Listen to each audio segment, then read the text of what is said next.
Ladies and gentlemen, welcome to the Hyperconscious Podcast. Alan, what is hyperconscious?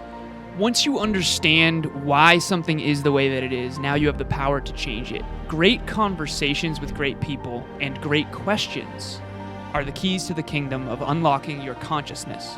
Every single action that you do starts as a thought.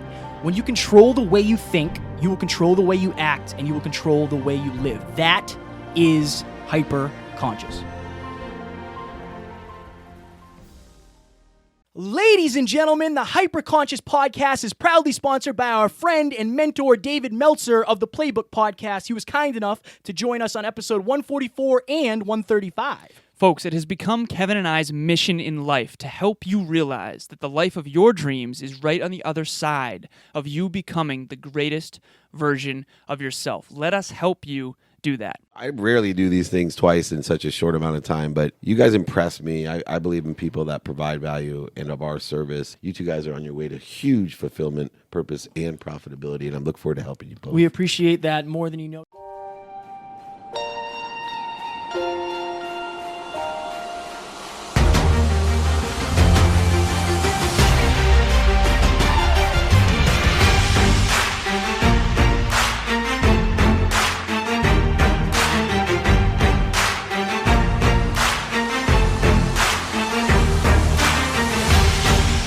Ladies and gentlemen, welcome back to another very special, as always, episode of the Hyperconscious Podcast. We hope you enjoyed our latest episode where Alan and I sat down with Joanna De Pena and Jenny Alvarez, hopefully.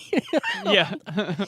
Today, we are going to do a 5-minute clinic on saying no. I truly believe that as you get more evolved, as you get deeper into your journey, you will get far more opportunity, but the problem is not all of that opportunity is in direct alignment with your why, with your true purpose, with your mission, all of those things. So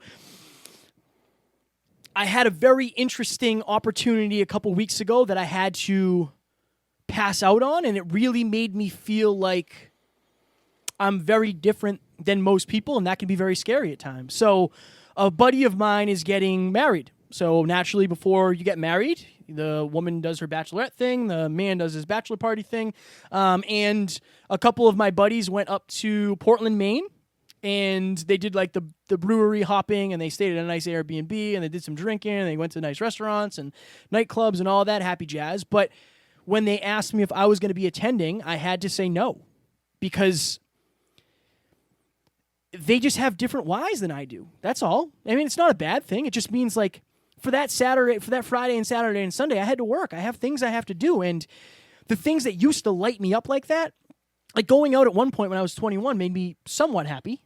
Like, not very happy, but somewhat happy, But I've learned very quickly that, like, I'm not like a lot of people when it comes to that. I don't care about the bar. I don't care about any of that. I don't care about going to the bar and getting attention. That doesn't mean anything to me. It genuinely doesn't mean anything to me. So it was easy for me to say no to something that didn't bring me closer to my goals, because this is all I have. I've traded everything for this. This is the reason I'm here. This is the reason Alan and I get on these microphones 4 times a week, and we're doing speeches, and we're doing posts on our Instagram, and all. That's the only reason I'm doing that is for this, because I want to take this as far as humanly possible. So I know that there are trade-offs, and there's an opportunity cost with every single thing we do. So I just want you to know this and imagine this. If you get to the point where you're crystal clear on your why, you know exactly why you're doing what you're doing, you know exactly what your purpose is, you know why you're here, you know what your mission is, you know what you're passionate about, people are going to offer you things that might not be in alignment. And sometimes it's going to feel like you're hurting people's feelings. But at the end of the day, it's a trade-off that you're going to have to make in the long term, for the long-term investment of your dreams. And it sucks. And not everybody's going to understand it, and that's fine. But you have to understand that sometimes going down the path that other people are taking are actually going to take you further from yours. Powerful, man. Perfect timing. That is perfect. This is going to be 5 minutes on the button today. 5 minutes on the button. Thank you. So I wanted to get vulnerable on this because I think this is one of the most difficult concepts in the world, and I've struggled with this. I still do.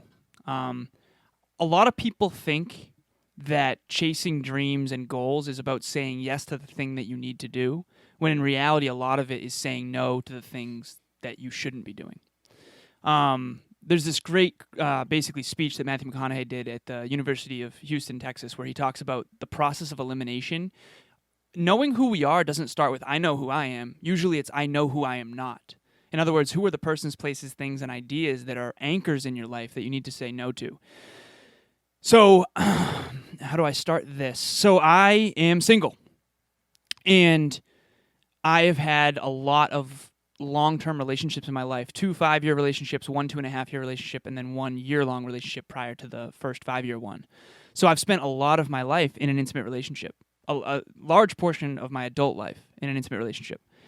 And for the first time in a long time, I am proactively choosing to be alone because some of the quote-unquote opportunities that have come my way, and this is nothing personal against any of these human beings, I don't think are congruent with my greatest level of contribution.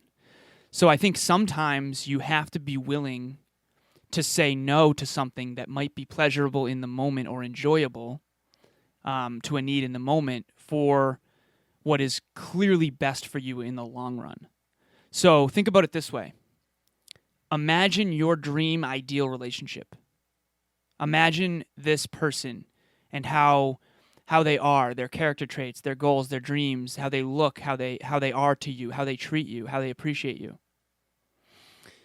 In order to eventually be the type of person to attract that person, you might have to say no to a lot of other really good opportunities.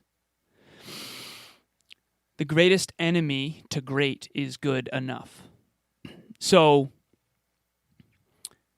if you have a good opportunity in front of you, no matter what it is, maybe it's a bachelor party, but it's taking you away from a great opportunity somewhere down the line, say no.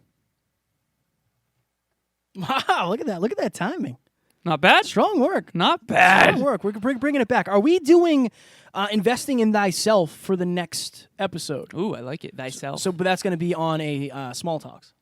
Yes, sir. All right. Ladies and gentlemen, we hope you enjoyed this. Make sure that you're saying no to the people, places, things, ideas, and feelings that are taking you off the beaten path. Up next, we are going to do a Small Talks episode on investing in thyself. Friendly reminder to join the Hyperconscious Nation, and if you know of any opportunities of organizations, charities, high schools, or colleges that might benefit from being more hyperconscious, please let Kevin or myself know, and we appreciate you. We love you guys. Talk soon. Bye.